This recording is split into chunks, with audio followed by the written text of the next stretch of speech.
Então, bem-vindos a mais um episódio do De Porta Aberta.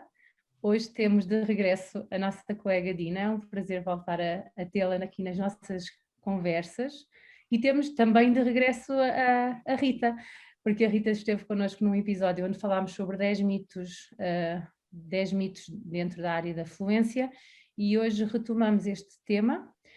Mas antes deixem-me apresentar a Rita para quem ainda não ouviu outro episódio ou quem não conhece. A Rita é terapeuta da fala, licenciada pela Universidade de Aveiro e doutorada também na mesma universidade, sendo que neste momento está a desempenhar um papel também de investigadora, não é? Portanto, está a centrar-se em investigação.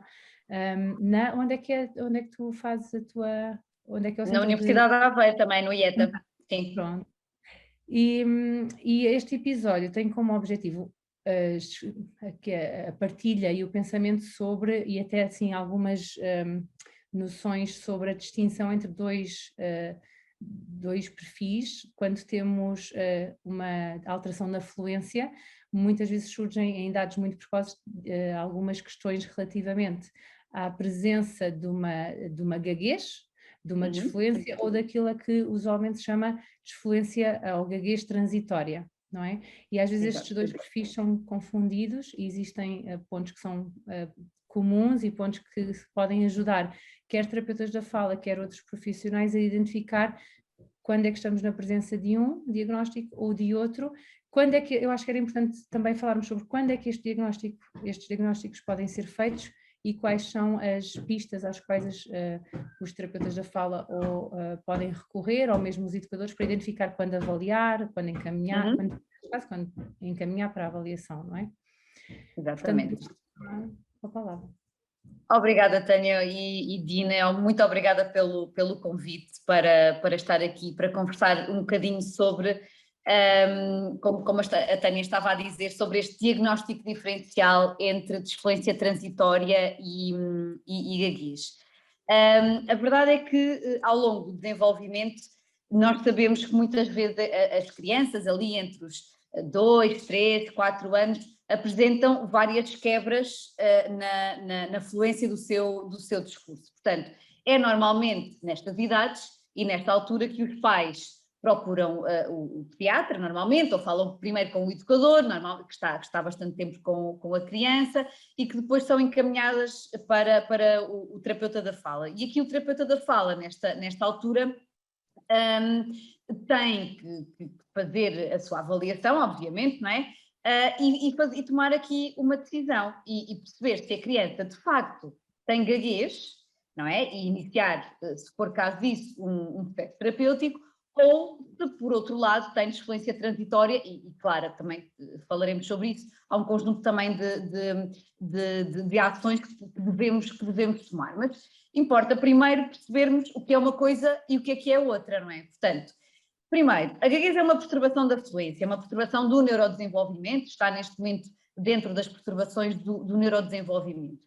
É uma perturbação multifactorial, portanto, etiologicamente resulta da interação entre fatores linguísticos, do temperamento, fatores emocionais, etc.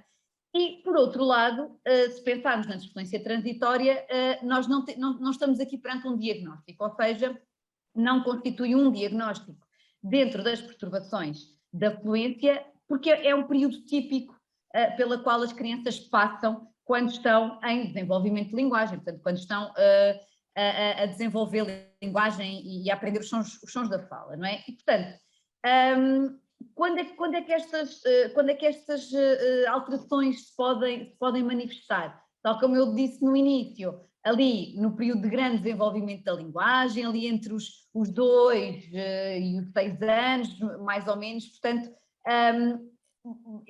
acaba por ser aqui mais, é um fator comum a ambos os perfis, tal como a Tânia estava a dizer, portanto, quer as crianças que gaguejam, quer as crianças que tenham desfluência transitória, as quebras da fluência vão surgir exatamente na mesma idade, portanto, não é um fator diferenciador aqui para estas crianças.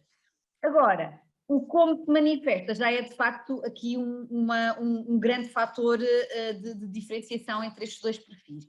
Por um lado, e quando pensamos numa criança que gagueja, percebemos que ela apresenta geralmente as chamadas disfluências atípicas.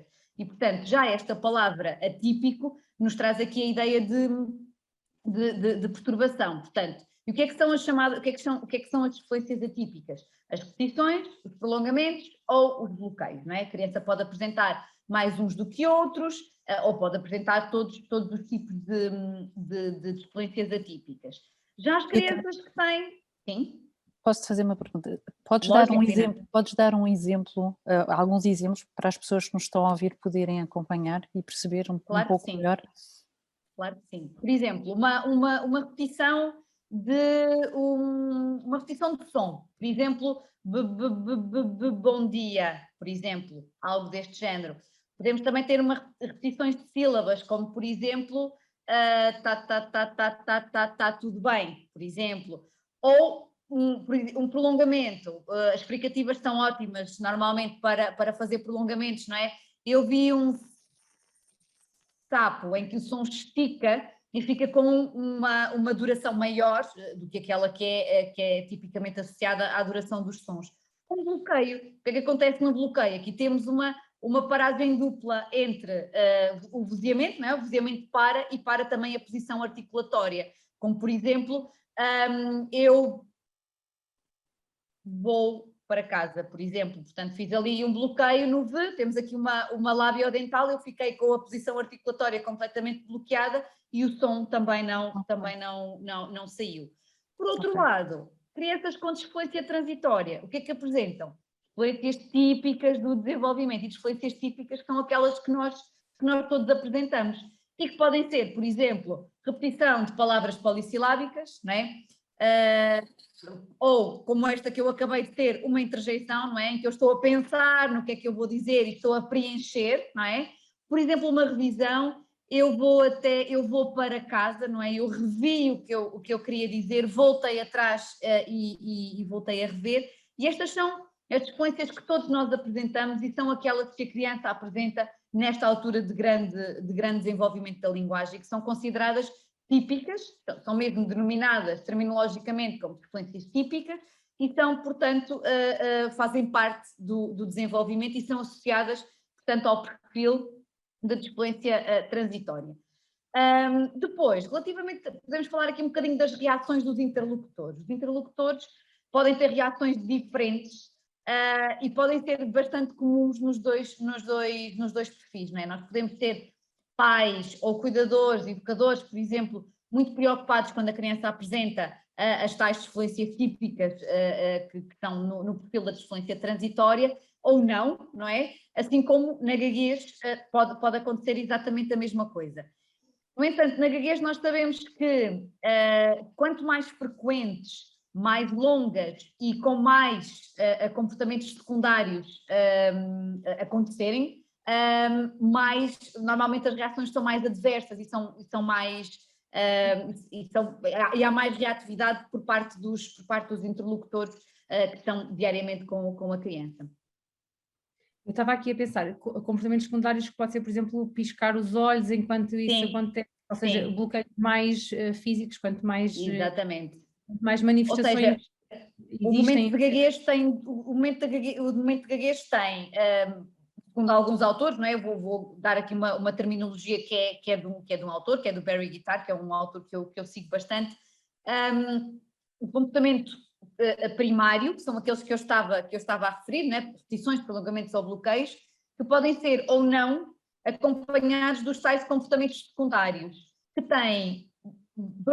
podem ter um de dois objetivos, ou os dois objetivos, ou fugir do momento, são os tais de fuga, como tu estavas a dar como exemplo, Tânia, o pescar os olhos, não é? A pessoa tem como objetivo terminar o momento de gaguez, ou de evitar que o momento de gaguez aconteça, não é? Portanto, sei lá, um comportamento secundário de evitamento típico são os sinónimos, por exemplo, ou seja, a pessoa sabe que vai gaguejar numa palavra, por exemplo, começada por uma oclusiva, sei lá, imagina cadeira, as oclusivas são ótimas para bloquear, não é? Eu vou-me sentar naquela... Portanto, para isto não acontecer, a pessoa substitui a palavra cadeira por um sinónimo. Vou-me sentar no banco, por exemplo. Até pode nem ser um banco, não é? E a outra pessoa aqui pode dizer, isso não é um banco, é uma cadeira. Isso, exatamente. Portanto, evitou, de facto, produzir a palavra, evitou que o momento de gaguez acontecesse, evitou o conjunto de reações emocionais e cognitivas que podem estar também associadas ao momento de gaguez e, portanto, são estes comportamentos secundários que muitas vezes as crianças, mesmo muito pequeninas, apresentam.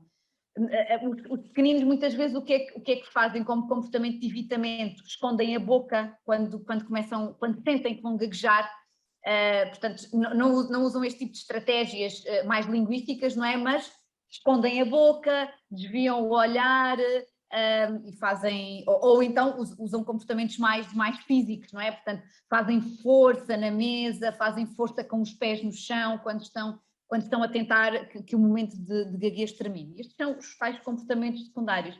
Quanto mais eles surgirem, quanto mais graves eles forem, normalmente mais reações despertam por parte do interlocutor, não é?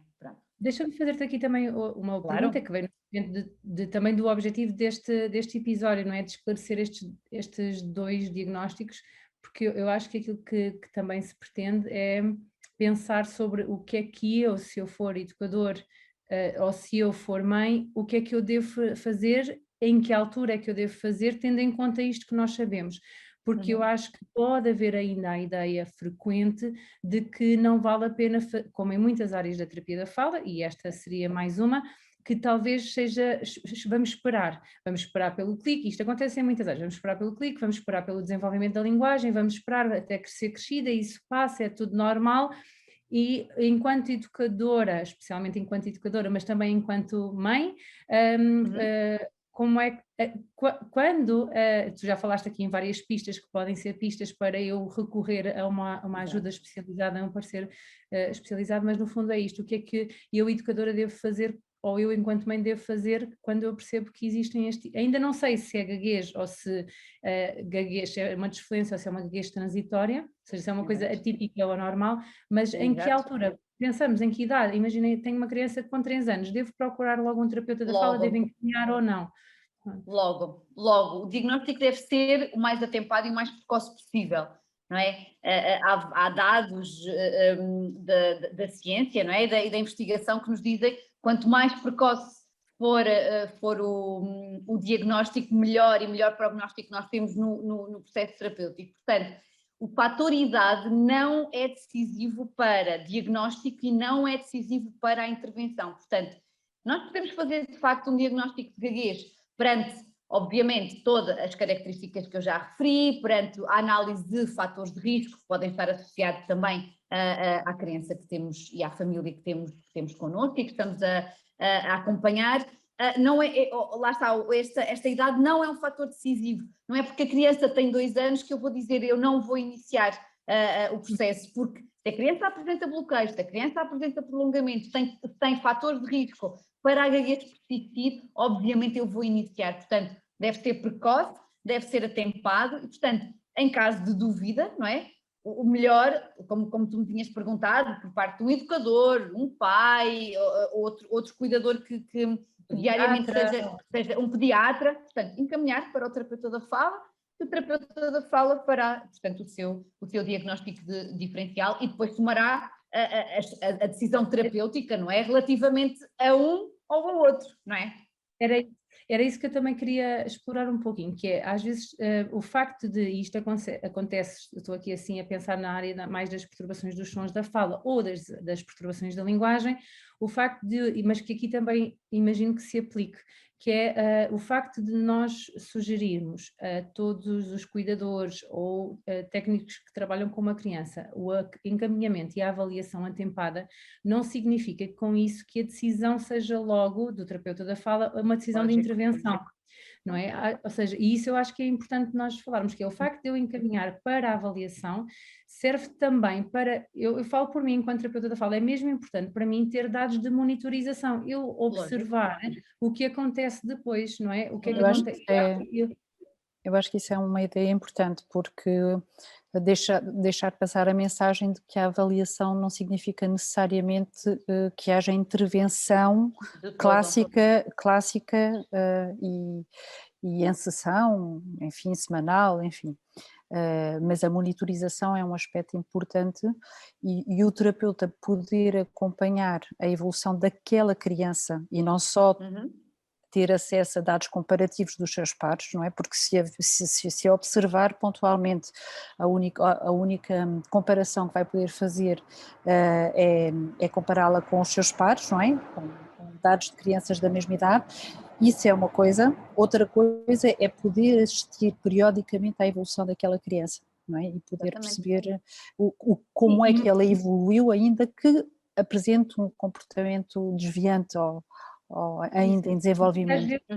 Às vezes, não é? Temos crianças, eu pergunto, portanto, começou a falar há pouco tempo, e tem evoluído, sim, mas evoluído quanto? Como, é? quanto, o que é, exatamente, o que é quanto, não é? Portanto, eu acho que estes dados objetivos podem ser muito importantes e claro que a nossa apreciação é sempre diferente, sendo a nossa sobre a nossa ou sendo a nossa sobre outra opinião e até pessoas que têm outro conhecimento. Imagino que isto na fluência se passe da mesma forma. Na fluência é exatamente isso. E mais, imagina, eu posso estar a fazer hoje um diagnóstico diferencial e perceber, não, esta criança tem características de desfluência transitória, não é? Tomar as minhas decisões, aconselhar a família, capacitar estes interlocutores, não é? Porque isto é uma coisa também importante a dizer, independentemente de não ser um diagnóstico de gaguez, se a criança tiver características de desfluência transitória, estes interlocutores, estes pais, estes cuidadores, estes técnicos também têm que ser capacitados. Nós temos que passar aqui um conjunto de informações. Por outro lado, indo ao encontro do que tu estavas a dizer, isto pode ser um contínuo. O facto de eu estar hoje a dizer que a criança tem desfluência transitória não significa que, lá está, acompanhando e monitorizando esta criança, daqui a 2, 3 meses ela não possa estar neste, e não possa, estas desfluências típicas podem se tornarem atípicas, e de facto é isto, não é? E portanto nós temos que monitorizar, nós temos que ter estes dados, nós temos que avaliar e diagnosticar atempadamente, e tal como a Dina estava a dizer, não significa que eu vá amanhã começar a intervenção, ou para a semana começar a intervenção. Se for caso disso, terei que o fazer e se for essa a minha decisão. Mas antes há um conjunto de coisas a fazer. Capacitação, informação que é preciso passar aos pais, aos interlocutores, etc. etc. Embora este tipo de acompanhamento até já seja uma intervenção em si, não é? Não é sim, intervenção clássica. Verdade, não é o clássico, exatamente. Na verdade, já é uma intervenção também indireta, que às vezes é o suficiente para algumas crianças para que aquilo ou não se torne numa coisa ou que seja resolvido, às vezes é o suficiente, não é? Portanto, esta questão... vou fazer aqui se calhar um apanhado, portanto temos aqui neste caso na desfluência ou na fluência 2 possíveis diagnósticos em idades muito precoces, não é? Diagnósticos, que não é um diagnóstico, portanto um diagnóstico ou então aquilo que se chama gaguez, ou seja, características de desfluências. Tu falaste muito sobre uma grande diferença e esta serve para todos, seja quem está a avaliar, seja um cuidador, que as diferenças nos tipos de erros e de desfluências é um dos sinais mais importantes, mas também... É aquele que nós primeiro observamos, não é? Claro que há mais, não é? Há outros sinais, há outras coisas que devemos observar, como as reações da criança, os comportamentos secundários, as reações do meio e dos interlocutores, mas de facto é a primeira coisa que nós observamos, é a criança, é o output de fala, não é? Quando ela fala para mim, é a primeira coisa à qual eu tenho acesso e esta diferença, e saber distinguir bem estes tipos de desfluência é de facto crucial, não é? E outra coisa que eu acho que tentámos deixar bem assente é o facto de a avaliação poder e dever ser o mais atempada possível, sempre que há uma dúvida, mesmo que isso não implique um acompanhamento direto e regular na criança, mas é importante que seja feito na dúvida, não é? E eu acho que assim vamos finalizando o nosso episódio, Rita. Obrigada. Por teres... Muito obrigada. Obrigada, Rita. Obrigada. Eu sei que tu querias só partilhar mais uma coisa em relação a este tema. Exatamente. Queria dizer que a Sociedade Portuguesa de Terapia da Fala, portanto, os membros do grupo de fluência desenvolveram um folheto que já está disponível, que tem exatamente esta diferença entre desfluência transitória e gaguez. Eu penso que a Tânia e a Dina depois podem partilhar o link para acesso direto a este folheto, que eu acho que pode ajudar todos os profissionais, os terapeutas, todos os interlocutores a perceber um bocadinho melhor o que é uma coisa e o que é outra, está bem? Ajuda sim, com certeza. Obrigada. Muito obrigada. Obrigada. Até ao próximo episódio. Obrigada.